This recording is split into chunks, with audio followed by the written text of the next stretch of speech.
நிறைவேற்றியிருக்கின்ற மீதான நம்பிக்கை தீர்மானத்தில் அதற்கு எதிரான நிலைப்பாட்டை எதிர்த்து வெளிநடப்பு செய்திருக்கின்றோம். இந்த அரசு அமைச்சரவையில் முதன்முறையாக நீண்ட நெடிய காலத்திற்கு பிறகு ஒரு முஸ்லீம் அமைச்சர் கூட இடம்பெறாத சூழல்ல அன்றைய திராவிட முன்னேற்ற கழகத்தினுடைய தலைவர் பேரறிஞர் அண்ணா அவர்கள் அதை சுட்டிக்காட்டி, உங்கள் கட்சியில கடையநல்லூர் MSA மஜீத் இருக்கிறாரே, அவர் கூட அமைச்சராவதற்கு தகுதி இல்லையா என்று கேட்டார்.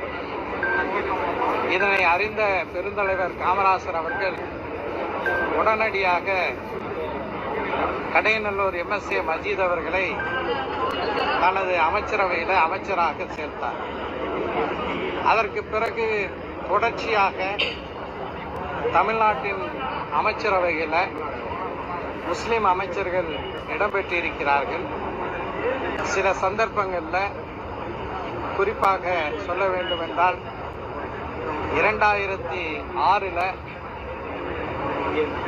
முத்தமிழறிஞர் கலைஞர் அவர்கள் தலைமையிலான அமைச்சரவையில் 2 முஸ்லிம் அமைச்சர்கள், தஞ்சாவூரை சேர்ந்த உபைதுல்லா அவர்களும் பாளையங்கோட்டையை சேர்ந்த மெய்தீன் கானும் அந்த அமைச்சரவையில் தொடர்ந்து இடம்பெற்றார்கள். டாக்டர் MGR அவர்களுடைய அமைச்சரவையிலும் கூட ராஜா முகமது அமைச்சராக இருந்தார்.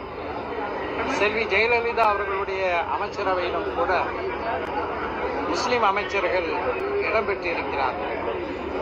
எடப்பாடி பழனிசாமி அவர்களுடைய அமைச்சரவையில் கூட முஸ்லிம் அமைச்சர்கள் இடம்பெற்றிருக்கிறார்கள்.